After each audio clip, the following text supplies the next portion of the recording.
Hi to all. आजकल काफी सारे साइबर अटैक्स देखने को मिल रहे हैं, अलग अलग तरीके से अलग अलग फॉर्म्स में आपको साइबर अटैक्स देखने को मिल रहे हैं। लेकिन इन्हीं सब चीजों के बीच में आपको व्हाट्सएप के थ्रू भी साइबर अटैक्स देखने को मिल रहे हैं।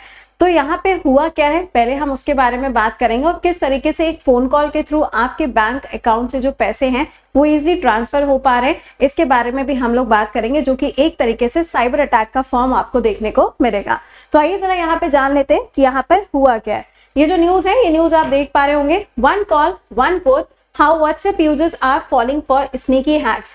हुआ क्या कि एक विमेन थी जिसका व्हाट्सएप नॉर्मली काम कर रहा था, लेकिन अचानक से उसके व्हाट्सएप कॉल्स जो थी वो जाना बंद हो जाती हैं और उसी के नंबर से उसके हस्बैंड के पास में कॉल्स जाती हैं और मनी की डिमांड की जाती है, जिसके बाद में इन्होंने कंप्लेन की और जाके पता चला कि एक तरीके से साइबर अटैक है। तो आजकल ऐसा नहीं है कि सिंपली फोन कॉल के थ्रू साइबर अटैक हो रहा है। यहाँ पे आप देखेंगे तो व्हाट्सएप प्लेटफॉर्म जो है, इसके ऊपर भी आप देखोगे जो कॉल्स हम लोग करते हैं उन कॉल्स के थ्रू भी साइबर अटैक आपको देखने को मिल रहा है। अब ये जो सेशन है, ये सेशन आपके लिए, अगर हम कॉम्पिटिटिव एग्जाम की बात करें तो कॉम्पिटिटिव एग्जाम के अंदर तो इसमें से बहुत ज्यादा कुछ क्वेश्चंस नहीं आएंगे, but for information purpose I hope कि यहाँ पे आपके लिए ये एक इंपॉर्टेंट इंफॉर्मेशन होगी। तो यहाँ पर हो क्या रहा है आजकल, सपोज करिए कि कोई पर्सन है, उस पर्सन का कोई अकाउंट है जिसके अंदर भाई ऑब्वियसली बात है वो अपनी सेविंग्स रखता होगा। अब उस पर्सन के पास में क्या होता है, साइबर अटैक करने वाला पर्सन उसको कॉल करता है और कॉल करने के बाद में थर्ड पर्सन जो है उसकी कॉल वहां पे मर्ज कर दी जाती है। सपोज करिए कोई पर्सन है ए, उसको पर्सन बी ने कॉल किया और उसने बोला कि आपके फोन पर इस नंबर से एक कॉल आ रही होगी, इसको प्लीज उठा के कॉल के साथ में मर्ज कर दीजिए। जैसे ही वो मर्ज की जाती है, यहाँ पे सारा का सारा जो पैसा है वो आपके अकाउंट से ट्रांसफर हो जाता है।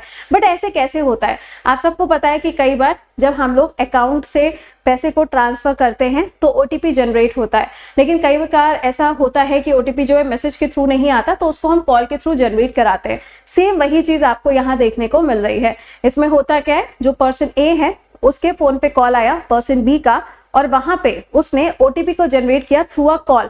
जब वो थ्रू अ कॉल वहां पे कॉल आती है तो वो कॉल साथ में कनेक्ट करके मर्ज हो जाती है, जिसके थ्रू वो पर्सन बी ओटीपी सुन लेता है और उसके बाद में अकाउंट से जो पैसा है वो ट्रांसफर हो जा रहा है। आजकल ये सब चीजें बहुत कॉमन हो चुकी हैं, तो आपको इसके बारे में पता होना चाहिए। कोई भी ओटीपी जो आपके फोन पर आ रहा है, जरूरी नहीं है कि वो आपके द्वारा ही क्रिएट किया गया हो या फिर आपके द्वारा ही किसी भी वेबसाइट, किसी भी पोर्टल से उसकी डिमांड की गई हो। It's not necessary. तो कोई भी ओटीपी यूज करने से पहले आपको इसकी प्रॉपर इंफॉर्मेशन होना जरूरी है। अब आप यहाँ सिंपली देख लो, व्हाट्सएप के साथ में भी ये चीजें होने लगी हैं। अभी तक तो नॉर्मल कॉल्स पे हो रही थी, अब तो व्हाट्सएप के साथ में भी चीजें होना स्टार्ट हो गई।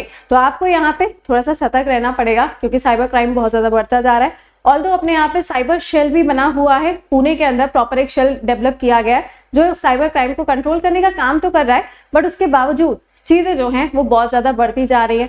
अब अगर आर्टिफिशियल इंटेलिजेंस भी आ जाएगा, ऑब्वियस सी बात है ये भी आ ही चुका है, तो जब आर्टिफिशियल इंटेलिजेंस के साथ में मिलकर काम करता है तो अगर किसी चीज के प्रॉफिट्स भी हैं तो फिर उसके नुकसान भी हैं। तो यहाँ पर आर्टिफिशियल इंटेलिजेंस का यूज करते हुए भी कई बार साइबर अटैक के जो केसेस हैं वो आपको सामने देखने को मिल रहा है। बट अब आप मुझे बताएंगे कि गवर्नमेंट ऑफ इंडिया के द्वारा साइबर अटैक को कंट्रोल करने के लिए जो बिल आया था, उस बिल का नाम क्या है और कौन से ईयर में इसको इंट्रोड्यूस किया गया था, कमेंट सेक्शन के अंदर लिख के बताइएगा। आज के सेशन के लिए अगर देखा जाए तो this is just a informative session for you. तो मेरे क्वेश्चन का आंसर कमेंट बॉक्स के अंदर आंसर जरूर करिएगा।